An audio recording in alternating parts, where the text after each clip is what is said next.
Yes. Hello. I'm doing this remotely today, so it's going to be pretty dark, I know, but I don't have a light because I'm actually on the road. I'm away from home until tonight. Greetings, everyone. Mike Lorden, good to see you. Torbjörn, Frederick. Yes, Torbjörn, I was sorry to hear that. I got the message from John Oswald that wasn't on. That's life. It was very little chance of it happening. Even they're talking about tournaments early next year in Japan, and even the Olympics may not be going ahead next year as well. So it's pretty serious stuff, that's for sure. Please let me know if you can hear me okay. Mike, good to see you. Raj Kumar, namaste, all the way from Nepal. Rochelle from Canada, but that's life. Sensei Claudio, nice to see you. So just let me know if you can hear me okay. Works fine, that's good. I get a message every now and then that it's unstable, so I have my hotspot on my phone ready to go if I need it. How's everyone going? I had a nice bike ride this morning. There's Kenneth.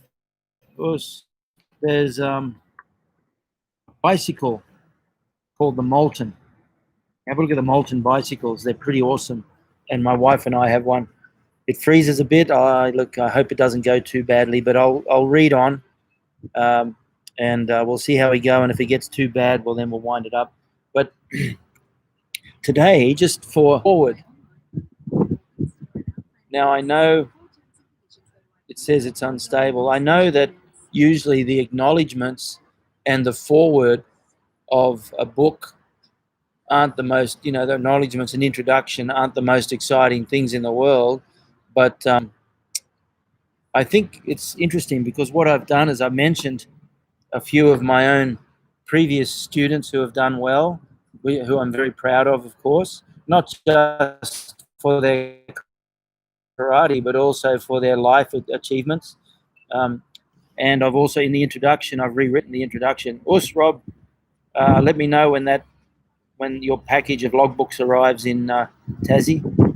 Also, I sent Frederick, off to you, and also Rochelle and anyone else who's ordered. Daniel, good to see you, man. Thanks for coming.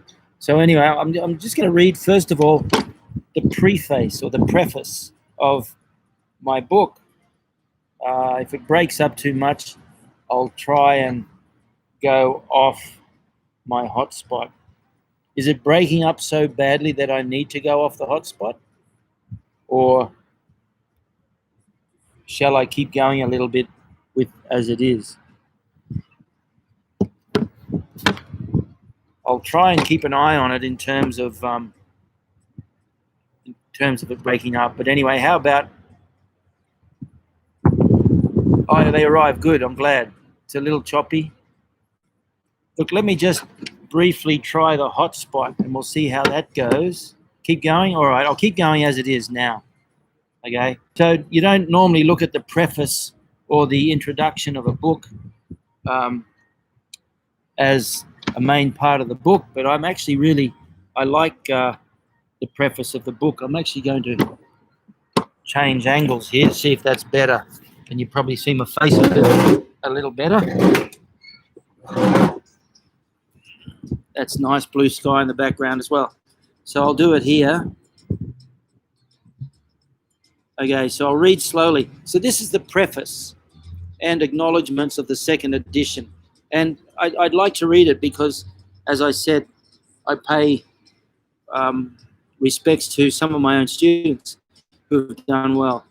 So, when the Budo Karate of Masoyama was first released in 1987, it seemed to gain traction very quickly. I think that is for a few reasons. Firstly, readers were seeking more information about the history of Kyokushin and its founder Masoyama.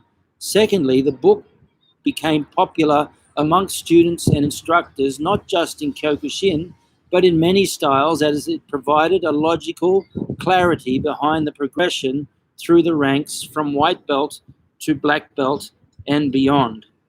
Yeah, it's a nice view. There we go. And I'm about an hour and a half, 2 hours away from home, so I'm not going to make it home, so I thought I'd better stop. Thirdly, the book had a spiritual element which served to help readers make sense of the role that martial arts training plays in their ongoing inner journey. Whilst the notion of a spiritual connection to the martial arts was always present, this was the first book to clarify the origins of that spiritual dimension. We're all seeking answers, real answers that serve us in the quest for inner peace. The journey through the ranks as a metaphor of the spiritual seeker's pilgrimage was a facet of the book that really touched a chord with readers. More than a metaphor, however, the martial arts as a path of inner growth was for many their actual spiritual journey. And the Budo Karate of Masayama provided many answers. Us Leo, good to see you. Us Paul, thanks for coming. The stream of letters, emails, and social media posts saying what a profound influence the book has been never ceased and is very fulfilling. Thank you. Many readers also asked when I was going to reprint. Well, here it is. If the first edition of the book had not been so well received, this edition would not have happened. So I am forever grateful. I'm also both proud and encouraged by everyone who has trained with me over the years. Many of those students have gone on to excel in other areas of life, living as Solsai had envisioned, with their eyes high in hope, head bowed humbly, treading with courage their chosen path, and above all, being of service to the world. Remember Solsai's saying, eyes high with hope, but head bowed with humility, serving others with a spirit of filial piety, of giving constant respect to your parents, but also being of service to mankind. And that's what Solsai saw as the ultimate goal for the martial artist. Dojos create opportunities for students to transform their lives. My dojos have been no different. Students have become champions in Kyokushin karate, boxing, kickboxing, and even in recent years, Brazilian Jiu-Jitsu. The students won countless national and international titles. One of the dojo's champions, an Uchideshi program graduate, Walter Schnaubelt, after an outstanding tournament career, and I think Walter won. He won the Canadian Open, the Wales Open, came second in Russia with a dislocated leg. He dislocated his knee in the quarterfinal, but wrapped it up really strongly and fought on. Won the semi, but he didn't win the final. But he came second in the Russian Open and third in the British Open, or second, can't remember, and third in the Brazilian Open, and then 7 times Australian champion.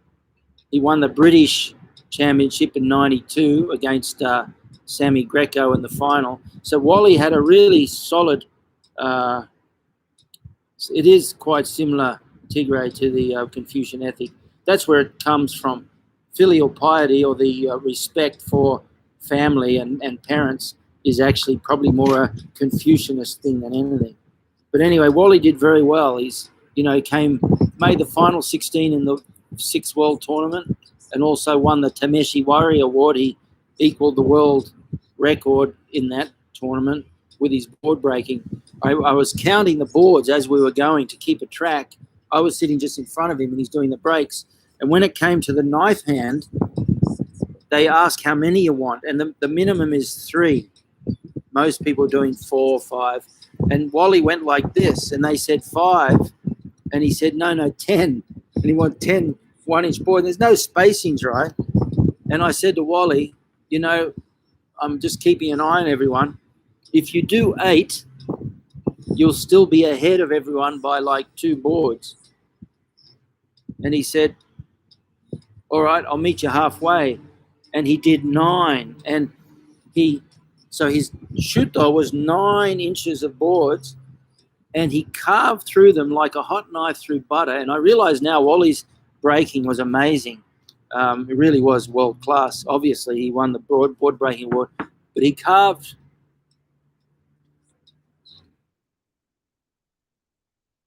We getting this connection? Is it coming through?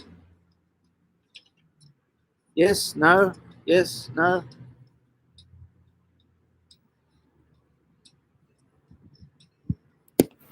Hang on a sec. Okay. So I just got the word that it's okay, good. I'll just I took the computer off my lap so it's not moving around as much. That should be better. So Wally, he equaled the world record with his breaks. And he wanted to do 10 boards. I said, no, let's stick to 8. He said, I'll meet you halfway. And he went through 9 boards like a hot knife through butter. Now, who knows, that one extra board may have actually been the straw that broke the camel's back, and he might not have got through. But he carved through it so easily. And he equaled the world record. I think he did a total of 33 boards with his punch. And he went a little easy on the punch because it's the first one, so you can't test how many boards you can do. If he knew how the boards were feeling, he probably would have done a couple more. But anyway, he did quite well. So Wally wasn't just a graduate of the program. He was one of the most successful graduates of the program, and he had an outstanding tournament career. So one of the dojo's champions, Wally Schnaubelt, after an outstanding tournament career, became a member of parliament, serving his community and country that way. Wally's still a member of parliament.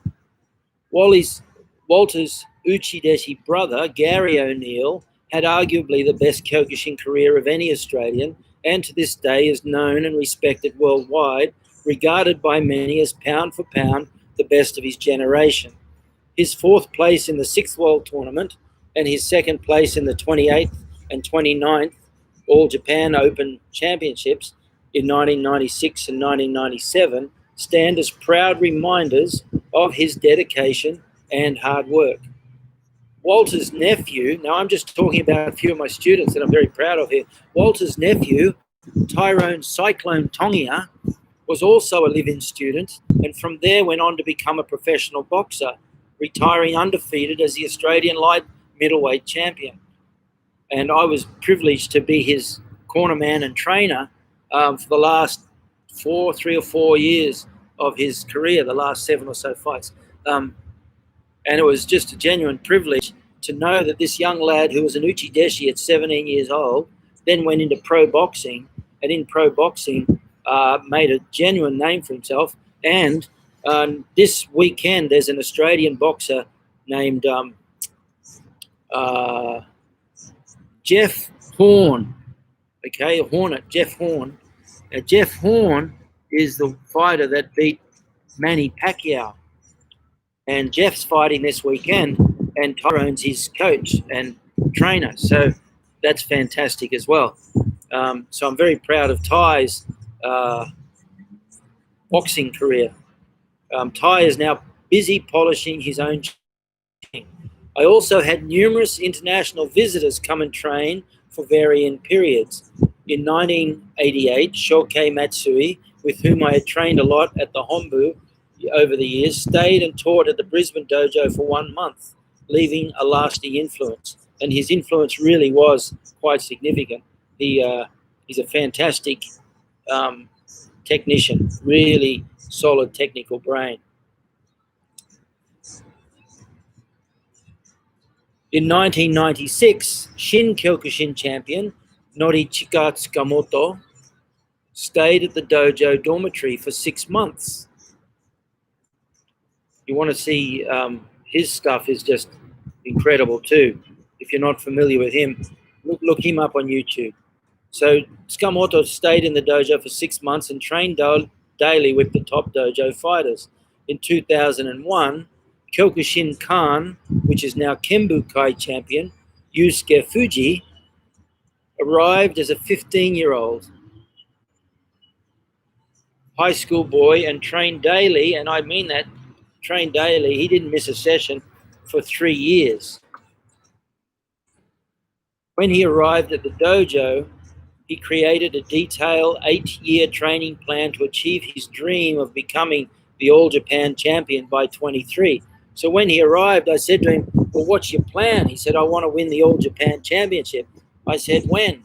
And he said, any time is good. I said, well, no, it doesn't work like that. You've actually got to set a goal. So we sat down over a 3-hour period and made an 8-year plan. Can you believe that? I've mentioned this before, I'm sure. 8 years, and each year we broke down into quarters, and then into months, and then into weeks, and then into days. So he knew, and it took a long time because we spent about 2 or 3 weeks, maybe 2 weeks, just checking, not even 2 weeks, 1 week, checking his movement out, seeing his strong points, his weak points, working with him, saying, well, what are your strengths, what are your weaknesses? And we created this fantastic plan for him, and he followed that plan. So he knew when he walked in the dojo the next day, I could say to him, what is your objective today? And he'd go, bang, bang, bang. We work on that. So his goal was to win the All Japan Championship by 23 years old. He did it at 21 and repeated it a further 3 times. Yusuke is now a successful father, businessman, and Kyokushin teacher in Moscow, Russia. Connections run deep. Tsukamoto, I mentioned earlier, was a student of the late Tsuyoshi Hiroshige, trainer of more champions than any other instructor in Japan. You might remember that Facebook post that I did for Monday's session. This week, Monday, I had a picture of me training with Hiroshige Shihan, but that was a photo taken with Hiroshige Shihan at a seminar in South Africa, would you believe? Tsukamoto was a student of Hiroshige Shihan, trainer of more champions than any other instructor in Japan. Yusuke Fuji was a student of Masahiro Kaneko, who in turn was also a student of Hiroshige Senpai.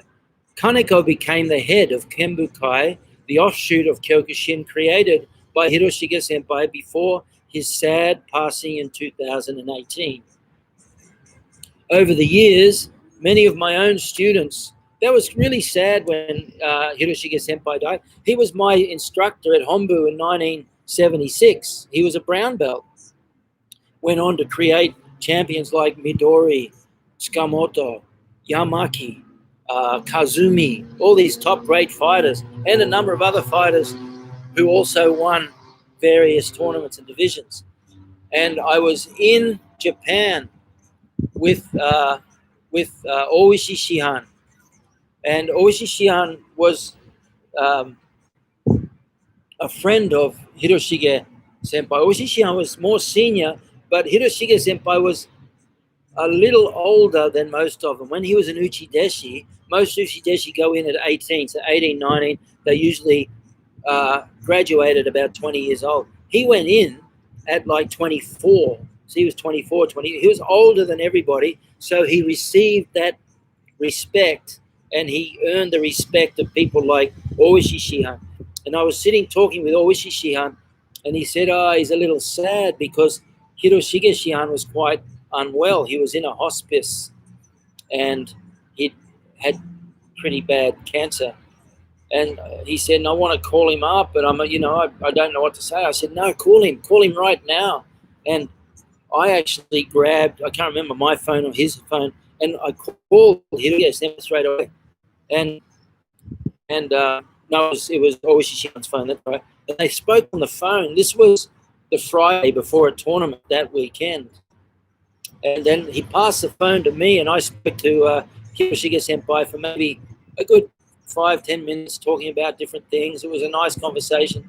And then I said, look, I'm coming through on Tuesday on my way back to Australia. So I decided I'd stop off at the hospice to pay my respects because I didn't know how much longer he was going to be there.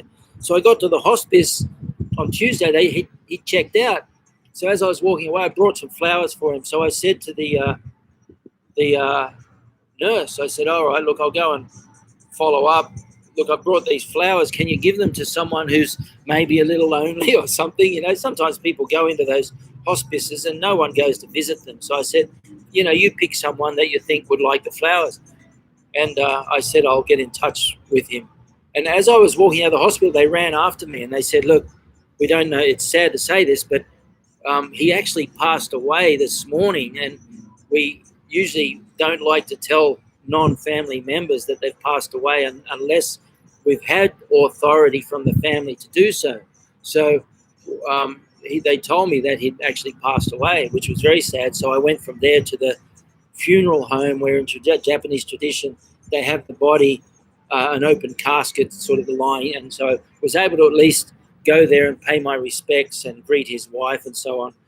So that was a very sudden thing for Hiroshige Senpai to die like that, because we were quite close over the years. Over the years, many of my own students trained for long periods at Kaneko's Oimachi Dojo. It's quite a well-known dojo. At one stage, 17 of my students were training there. It's crazy. His hospitality was boundless.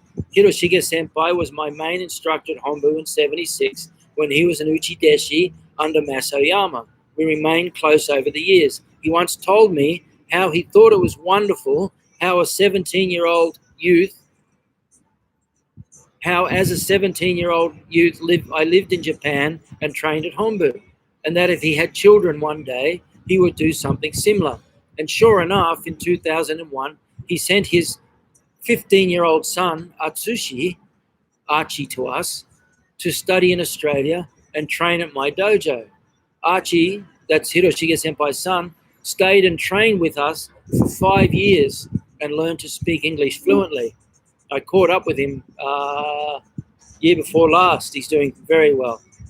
He's married with a family as well. Another student and close friend, Michael Witten, did his showdown with me in 1989. He was actually my second. He and Eddie, we call Eddie One Arm Eddie. He lost his arm. One Arm Eddie was a legend. Played rugby for Australian schoolboys, rugby union for Australian schoolboys, destined to be one of the greats of rugby. He lost his arm in a car accident. And then so he couldn't play rugby, so he took up karate. And he used to fight tournaments and everything with one arm. Real legend. And Mike did his showdown with One Arm Eddie. I remember the instructor who was taking the grading. We were so used to Eddie with one arm. Sometimes we do hundreds and hundreds of push-ups, and he'd do them all on one arm like this. And his tricep from doing all the push-ups would hang off him like a big football. And at the beginning of the grading, the instructor who was taking his grading, I was only third dan or something then. I don't think I could grade him. Maybe even second dan, can't remember. But anyway, he said, is he going to be all right? And we thought, oh no, something's happened. He must have, might have had an accident in warm-up that we hadn't noticed. And we said, yeah, why? He said, but he's only got one arm. And we went, oh no, he'll be okay. And he knocked the guy out in his fifth round. And John Taylor, the guy who was taking the grading, walked over and said, yeah, I see what you mean. And Eddie knocked his last guy out in the 39th round. So he was no problem with his legs, that's for sure. Eddie and I went over to one of the winter camps in Japan once, and Japanese still sometimes they don't know how to handle people with disabilities. So when Eddie turned up with one arm, they thought, you're going to be okay. And he trained, did everything everyone did, didn't drop a single push-up, and then they do a 22 kilometer run down the mountain, 11 Ks, and back up 11 Ks. It's a pretty tough run, and it's a real race. There's always top guys try to get in the top 10. And I was a little older than Eddie by this stage, but anyway, we took off on the run, and Eddie ended up coming third. He beat some of the favorites. I came 10th, but Eddie came third. It blew everyone away, and it was just amazing. And he tells a funny story. Sorry, I'm getting off. Is this still coming through okay? Just give me a thumbs up so I know.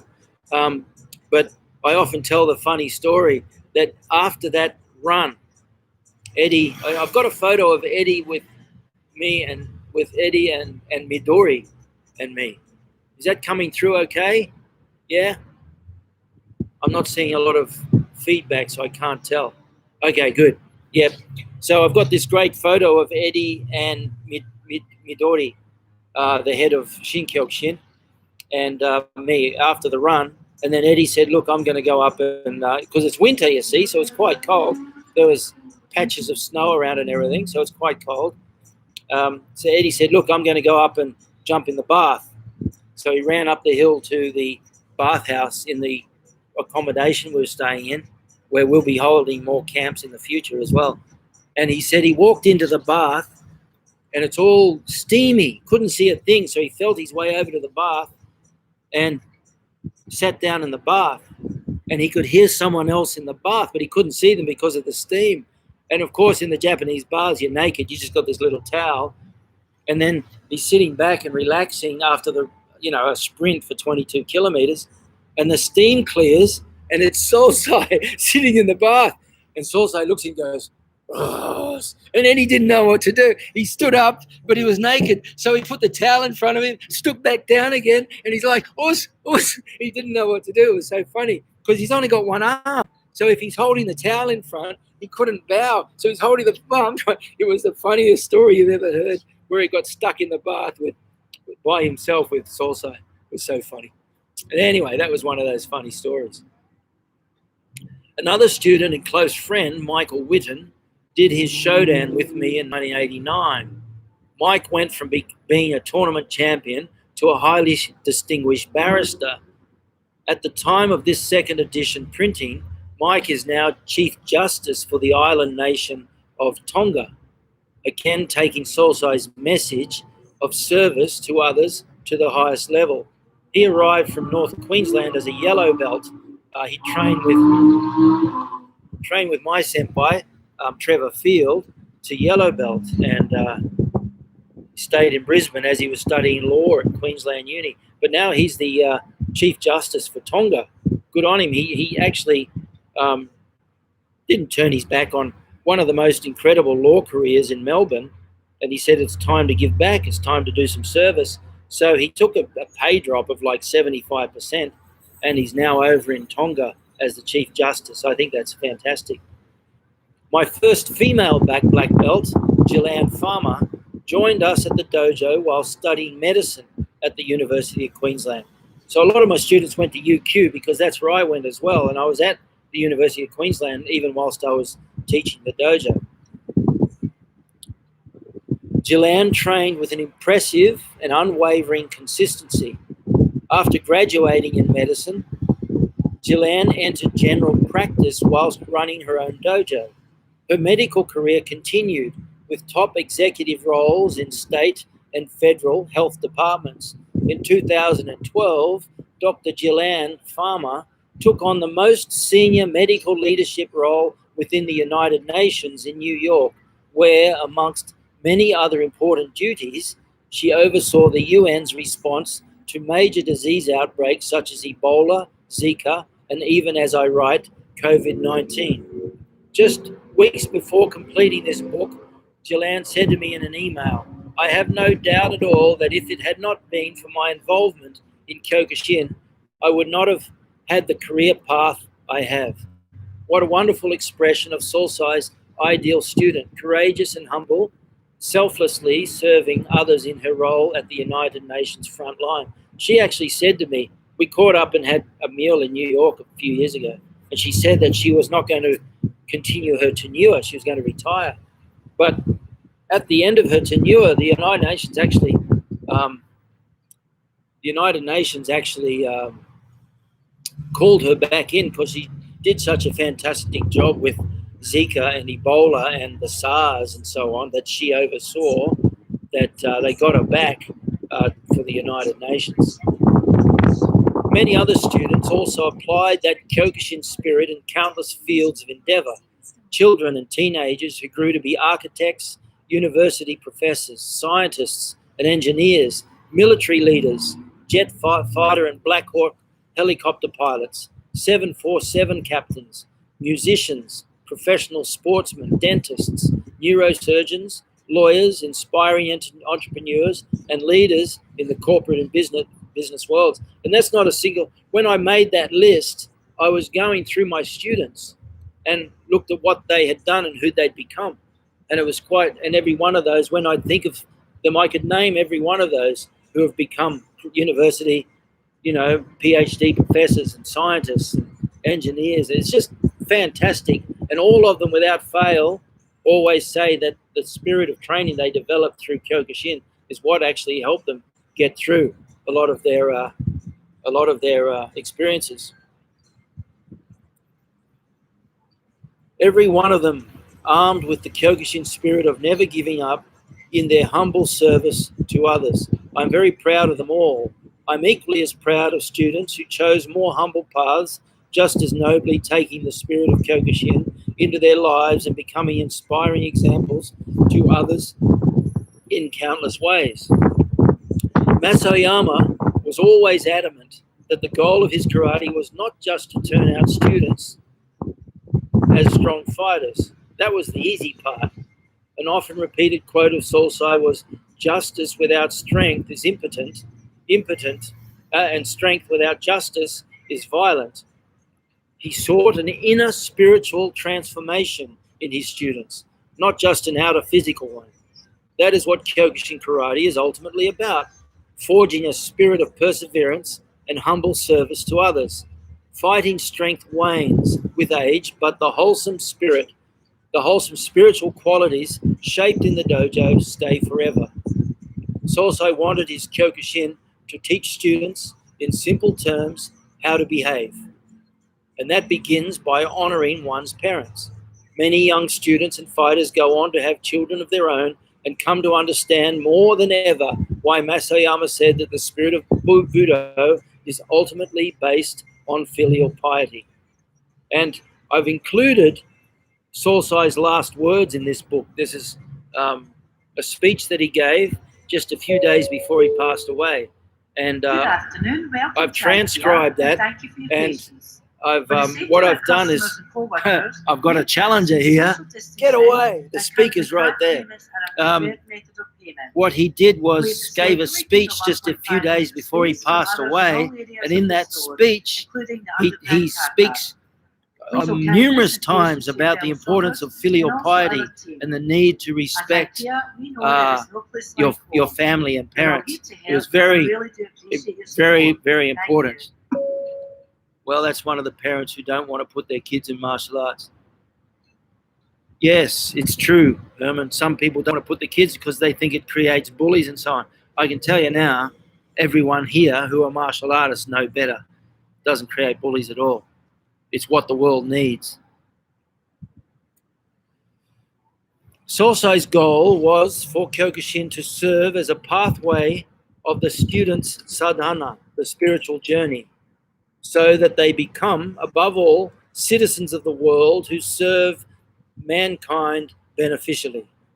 He was never satisfied with students becoming strong fighters if they lacked the inner qualities of humility, loyalty, courage, self-discipline, and consideration for others.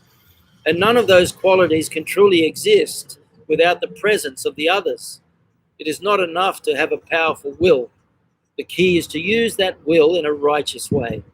It is not enough to have a strong body and a well-trained technique. The fruits of your hard training should be used to serve, not to injure, and vice versa. Having humility and discipline without a strong and healthy body and mind is not enough. Above all, Masoyama taught us, through the example of his own life, what it really means to be a warrior.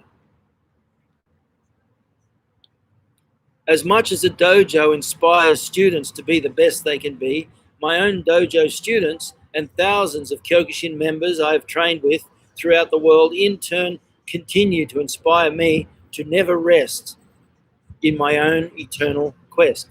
I'm endlessly grateful to Masoyama for the support and trust he gave me with this book. I am certain that without that guidance and support, the Budo Karate of Masoyama would not have remained so popular over the years.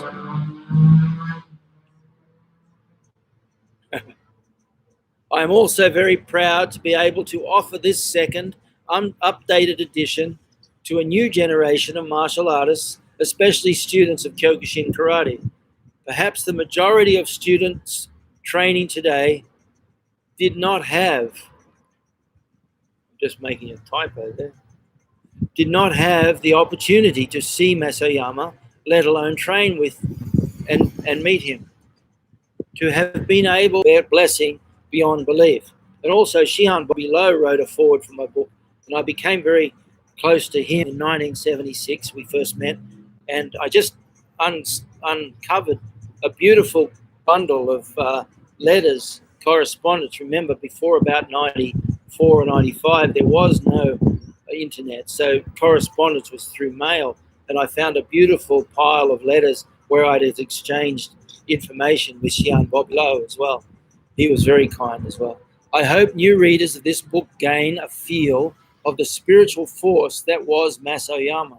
If you didn't with him now and in every training session. How? By placing him in your heart and mind before, during, and after training. 1. As you close your eyes in meditation at the beginning of training, visualize Solsai in the mind's eye and see him looking at you with kindness and firm encouragement, inspiring you to train with strength and honor. Breathe in slowly and calmly and concentrate at the heart area and say to yourself, I am here training before you, Solsai. I train here with you. Breathe out slowly and hold the thought of Solsai's presence at your training. 2. During training, at any time you want, especially if you feel your mind drift, again visualize Solsai at the mind's eye and affirm, I train with courage before you and with you. At Hombu, Solsai was often sitting silently whilst he watched over the training, occasionally offering a suggestion or correcting an error. See Solsai doing that at your own training too. 3. At the end of training, when you sit silently in meditation, again breathe in and visualize Solsai at the mind's eye. Say silently to yourself, I am grateful to you for Kyokushin, for the gifts training brings, and for your watchful guidance. Thank you to my good friend and former student, Willie Schultz, whose graphic design skills once again turned my vision into reality. In fact, it is fair to say that my vision for what the book could be was greatly expanded by Willie's keen design eye. Willie designed the first as well as this second edition. When I rang him in 2019 to say that I was doing a reprint, he literally let out a little woohoo and said, I've been waiting for this phone call for 30 years. Finally, my love and gratitude to my wife, Sakura, and children, Yoshi and Aya. My children, Aya, by the way, just graduated last month from university. She's my youngest, and she graduated in information technology design. So it's like a graphic design degree focused on the internet. So she's helping me a lot with my design. And in fact, if you ever look at my Instagram page, she's the one that does those really nice, she's got the design of the pictures down, and she's helping me understand social networking and so on, which for a bloke my age is basically a second language that I can hardly understand, but she really helps me a lot with that. My children connected me to the world as nothing else could have, and my wife makes sure my feet are well and truly planted on the ground of the present, even when my head is in the clouds, dreaming about the possibilities of tomorrow. Thank you for the incredible ongoing support for my book. I hope it inspires many real questions and brings you many honest answers and reading pleasure. That's the preface for the book. That's that. So I hope you enjoyed that. I've got the introduction. If you would like, I can read that as well. But given the noise and the alternate location, I'm happy to stop there if that's enough for now. Otherwise, I'm happy to go on. I can go on for another 20 minutes as you will. So I hope you enjoyed that. That was just my way of, normally you give, in a preface, you give acknowledgement to the people who have helped you with the book. But what I've done is given acknowledgement to the students that have walked into the dojo and over the years trained and uh, as a result inspired me to keep training too, because I've got students now literally who were training with me.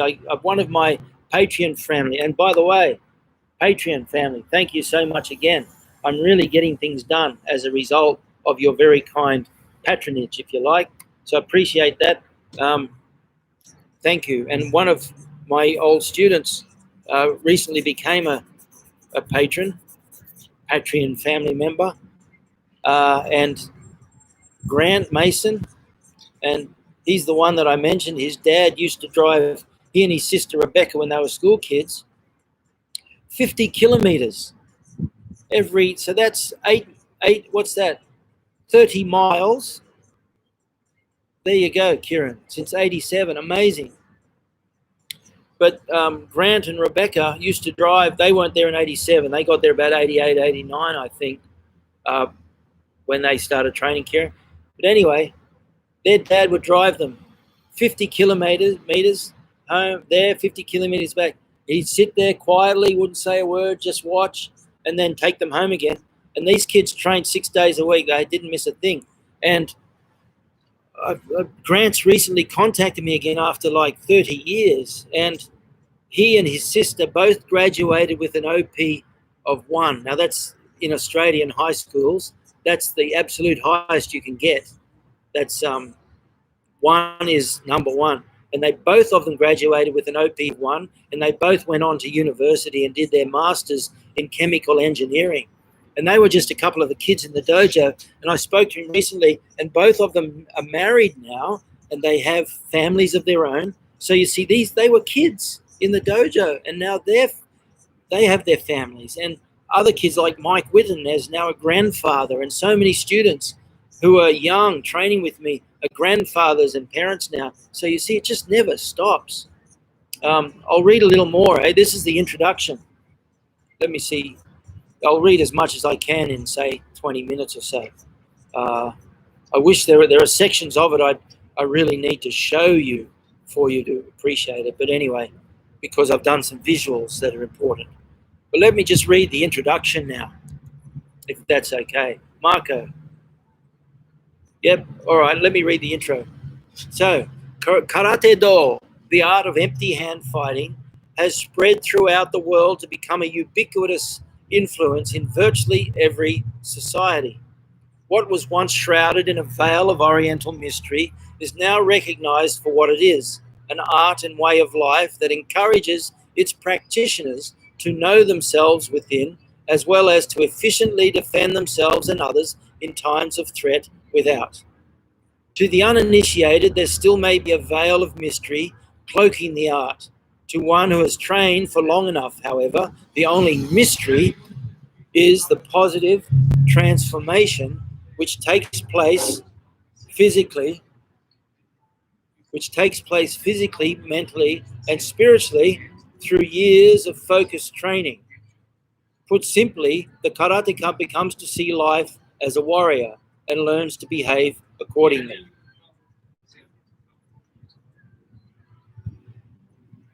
Lifelong dedication to the art has given many masters a mysterious presence, a projection of confidence and power that is an indication of what anyone can achieve with the same discipline, single-minded focus in pursuit, single-minded focus in pursuit of a righteous goal. All it takes is a little concentration and consistent effort.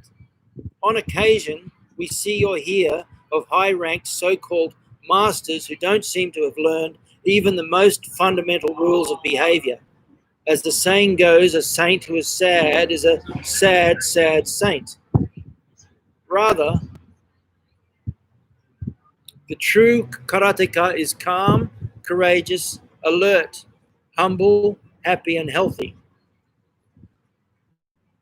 The art takes one beyond the instinct of fighting to a completely fulfilling way of life, as long as training is approached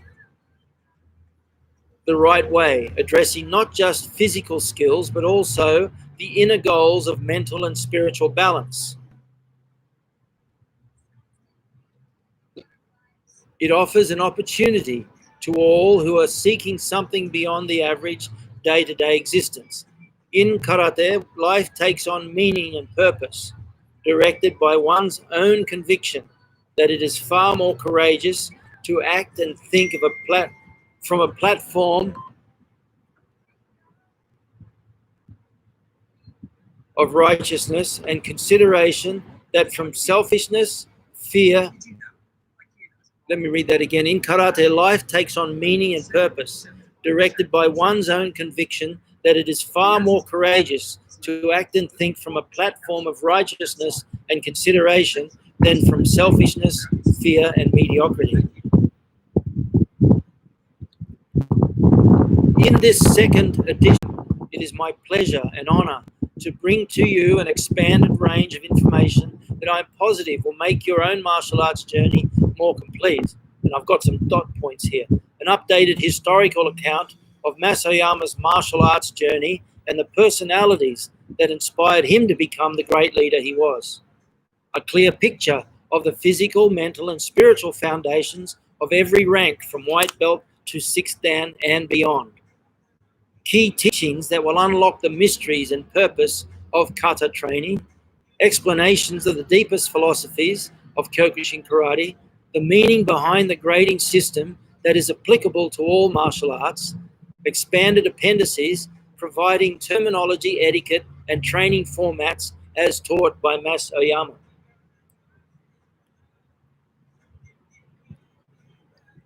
Excuse me. Much of the new content has not previously been available in English. It is my objective to provide every reader with answers to even the most personal questions that unlock door after door on their own martial arts journey. Responsibilities of the instructor. The responsibilities of one who teaches a martial art are significant. Students approach their sensei, teacher, in a spirit of trust and humility. They listen to what the instructor says and become influenced by him. And I made a note there. I respect and honor gender equality. Simply for the sake of utility, I've chosen to use single pronouns throughout the book.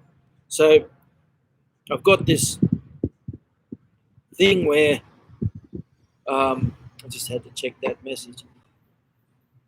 Sometimes in this period, these days of social justice warriors and so on, if you don't equal all genders fairly, you're in trouble. Well, so I just use single gender pronouns. Otherwise, I've got to go him, her, Z, or whatever, So all love and respect to everyone, but just for the sake of simplicity, I kept it as simple as I could.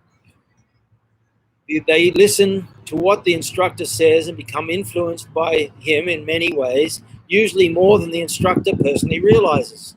The relationship between the student and instructor will grow to be one of profound importance to both as they come in contact with each other, both inside and outside the dojo, for many years, perhaps even decades.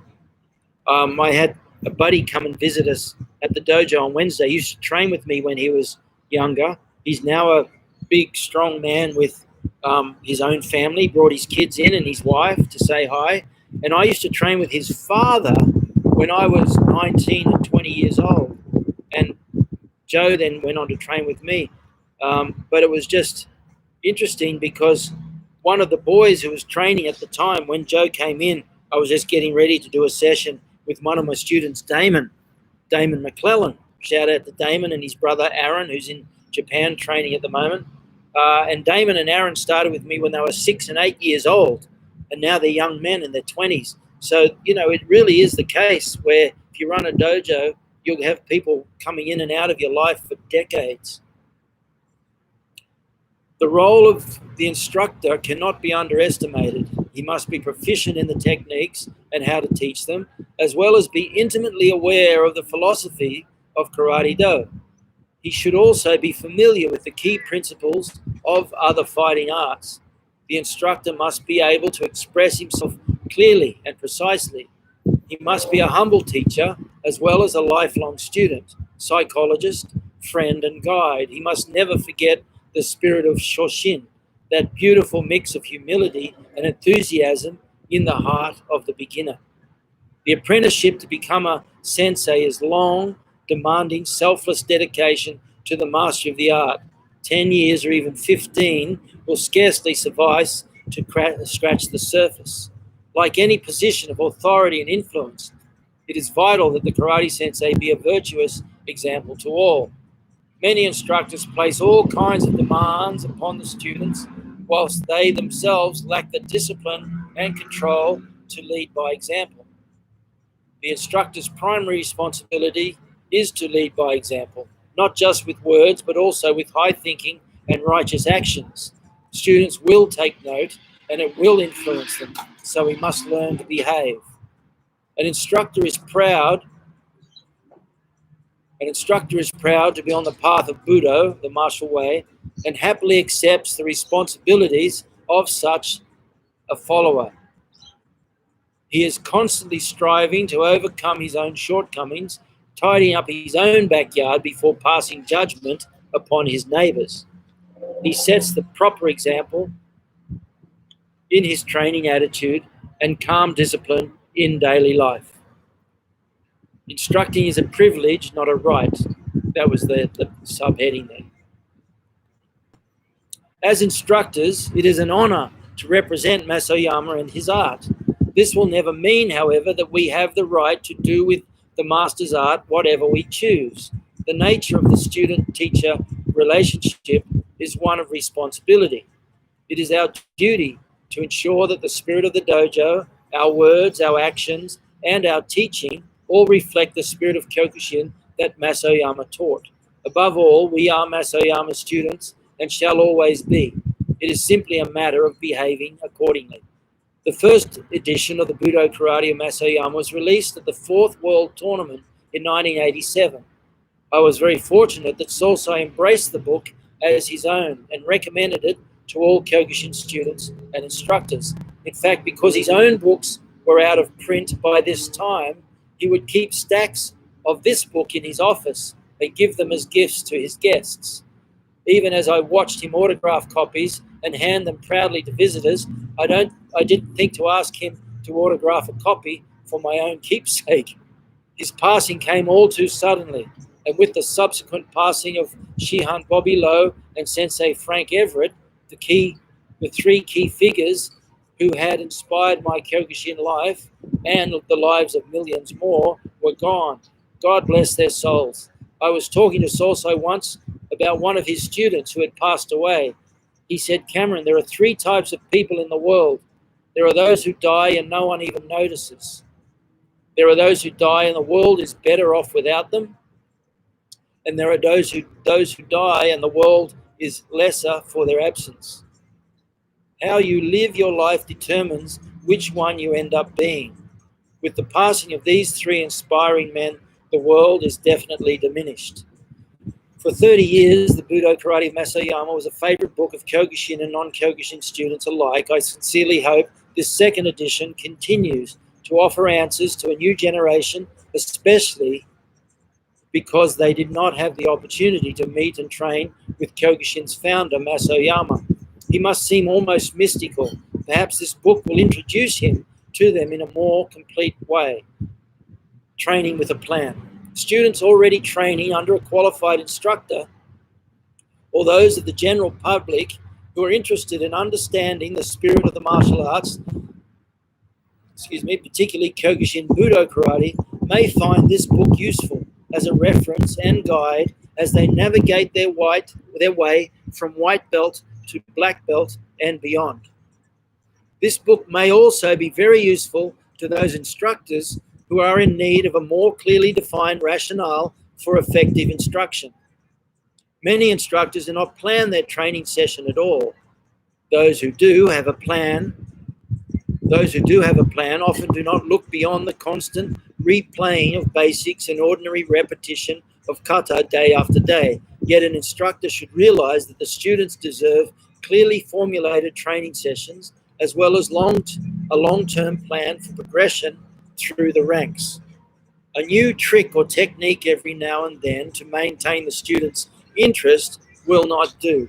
True progression can only come with regular dedicated training combined with adherence to a clearly defined plan for immediate and long-term goals. And you see this ties in with the logbooks. Once you get your logbook, you can have a look at it. But the first section is all about creating a short and long-term plan so you can use those logbooks as best you can. And anyone who's received the logbook, that's kind of you, Mike, yeah. But anyone who's already received a copy of the logbook, you might, give me feedback if you think the logbook lacks or could do with something else or anything. But I hope you get something useful out of the logbook because I think it can be a very valuable tool in the training. And Rob DeSouza, you've got yours now, so I hope you're able to use them. Where are we? It is up to the instructor and student to work together in establishing both the goals and the training program that works to close the gap between where you are now and where we are willing to work, hard to be, rather than having nothing beyond regular gradings and a grading syllabus upon which to base their instruction. Teachers can now base long-term training plans upon clearly defined criteria for the physical and psychological expectations of each level, knowing more precisely what to look for in the student's progress through the ranks. Thus, a blue belt and brown belt can be given rank-relevant aspects to concentrate on whilst practicing exactly the same technique. This provides a student with a much more detailed and relevant set of goals towards which they can aim. From the very commencement of karate training, one should be considering much more than which techniques are needed for the next grading. It is the responsibility of the instructor to offer each student a balanced set of objectives suitable to that individual. Although the contents of Budo Karate Masayama focuses on my own system, it is by no means restricted to students of Kyokushin. The principles of the belt system and the aims of the student at each relative level are universal, even though there may be differences in the order of the colored belts and the timing and requirements of the grades. The important thing for all, regardless of art or style, is the establishment of good habits. Habits rule our lives, so the conscious development of good habits is vital. Habits of training, habits of discipline, habits of reacting properly in any situation, habits of emotional control in our daily lives. In the dojo, good habits are built upon a foundation of enthusiasm and cooperation with training partners, courtesy, and the willingness to become absorbed in hard training. The original edition was published before the internet, personal tablets, and mobile phones took over the world. Now everyone has access to a virtually infinite supply of political viewpoints, opinions, techniques, and training ideas. So the consistency of regular dojo training is more than ever before. In addition, surfing the net and computer games have drastically reduced the level of physical activity amongst youth and adults alike, with expected health consequences. Use the internet well and it becomes a helpful friend, but as Solsai said, nothing replaces the answers found through your own sweat. Before long, students realize only after sufficient effort and the accumulation of personal experience do the deeper spiritual and technical and physical truths of karate begin to emerge. That the highest aims of the martial artist in training, the purification of the heart and the perfection of character, is the antithesis of violence and barbarism. More than ever, people are seeking genuine answers to life's main questions. Where did I come from? Why am I here? Where am I going? What is the ultimate purpose of life? What can I do to make a worthwhile difference in my life and the lives of others? I hope this book helps to answer your questions. In particular, Chapter 7's explanation of the connection between the ranks and the universally present qualities within us all, awake or dormant in varying degrees. In particular, Chapter 7's explanation of the connection between the ranks and the universally present qualities within us all, awake or dormant in varying degrees, has really resonated with readers worldwide. This information is more important today to the seeking martial artist than ever before. So there's different sections after that. There's just one other section. I'll read this last section. I think it's really important. It's just the last section of the introduction. The life of Masoyama, separating facts from fantasy. The early history of Masoyama is intimately entwined with the 20th century political history of Japan and Korea. That harsh environment makes it more difficult than any other modern period to ascertain the truth. In gathering accurate information about Oyama and others, I was constantly challenged by the difficulty of separating reality from the more sensationalized versions of events. And as you know, if you look back on your own life, you hear stories sometimes about yourself that are just so larger than life. It's quite funny. Specifically, some of the stories in the famous manga series, Karate Baka Ichidai, were fictitious or at least glorified versions of actual events. That's okay, of course. It is not unusual to use a bit of poetic license when writing stories or making movies of real characters. Problems only arise when the facts and the fictions become confused or when fantasy is represented as truth. I have deliberately overlooked events I know to be fiction, even though in the overwhelming majority of cases, the fiction is nothing more than a harmless tweak that means very little in the big picture. I have done everything possible to verify events included herein. One thing is certain, the life of Masoyama was so incredible that it sometimes does read like fiction. The flip side to that is that at times even factual events are so beyond the scope of most people's frame of reference that they simply cannot believe it. Stories like the incredible strength of Masoyama bending a 10 yen coin, and people go, no, that's it. That is not possible. But the fact was, it was very possible, and so many people witnessed it. But people just they can't believe that he would do things like that, or the way he used to take a pot, a hot water, what do they call, pot, and just rip it in half. This is just crazy levels, so it's sometimes it doesn't matter what you say.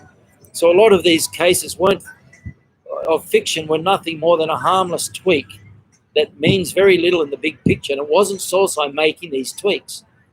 I've done everything possible to verify events included herein.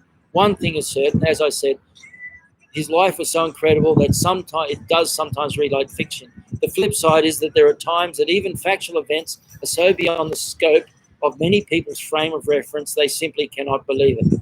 As at such times, we can only rely on first-hand accounts, or perhaps newspaper articles, especially those by journalists wanting to expose the Korean charlatan, but end up writing glowingly of what they saw.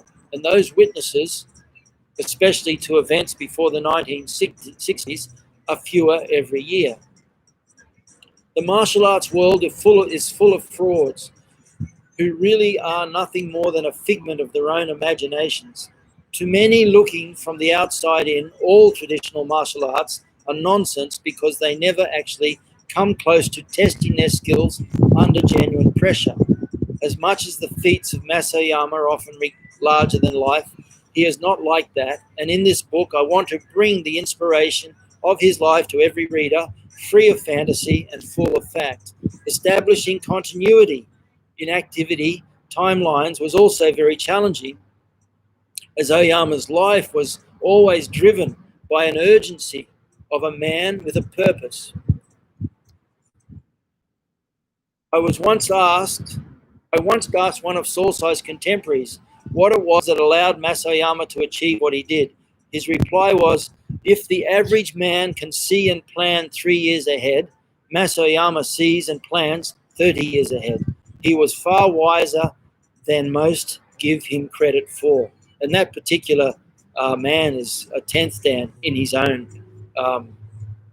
style of karate. So he had tremendous respect for Sosai. So anyway, and the next section is the last words of Masayama. I'll leave that for now. Hey, Nicholas, Nick Pettis. It was good to see you, man. Thanks for joining in. Look, the same goes to South Korea, film loosely based. Yeah, there's a lot of positives and negatives come out of that. They really took a lot of license with that Fighter in the Wind. I can't wait to get a copy. Good on you, Marco. Yeah, look, it's very exciting. It's nice to see you, Nick. You missed everything, but never mind. Nick Pettis is there, guys. Everyone knows Nick as one of Sosai's Uchideshi graduates. Not many foreigners, maybe 1 or 2 foreigners graduated. Nick did it all the way from white belt. So even though he was a brown belt, I think you're a brown belt, weren't you? He went back to white belt and did it from the start. And that really takes some heart. And I've got a lot of time and respect for Nick because he's a wonderful, humble example of Kyokushin. So there you go, guys. I'll stop there. I hope you enjoyed that reading. And it's getting more and more exciting all the time. I've got some, oh man, I wish I could show you. I've got some new illustrations that I've been doing. So right now the writing's finished. I've got new illustrations for the book, some fantastic illustrations. And I think they're really going to add to it as well. I wish I could show you them, but I don't have them here. So anyway, Chris Fox, everybody, thank you for coming along. I know it's noisy at the back here today.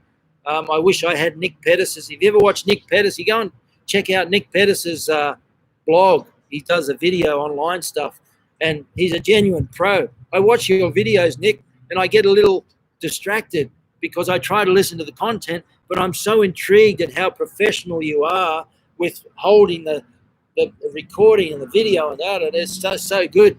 And that's just obviously from years of being in front of TV cameras and things like that. So anyway, folks, I hope you enjoyed that. And I look forward to seeing you again on Monday for some more training. I'm going to try and grab young Josh again. If you like that training I did on Monday, I think I'll do some more, especially the transitional training to take us from the stand-up into the closing, the range, into range 3, 4, and 5. Thanks, Nick. No, mate, you deserve every little bit of credit you can get because I'm very proud of you, and you should be very proud too that you did achieve what you did, and you did it with a genuine humility. So it's great to have Sensei Nick Pettis drop his head in. Drop in to say g'day. Thank you, everyone. Good on you, Frederick from Sweden. Thanks for coming. Sensei Claudia, Mike Lorden, all the way from Florida.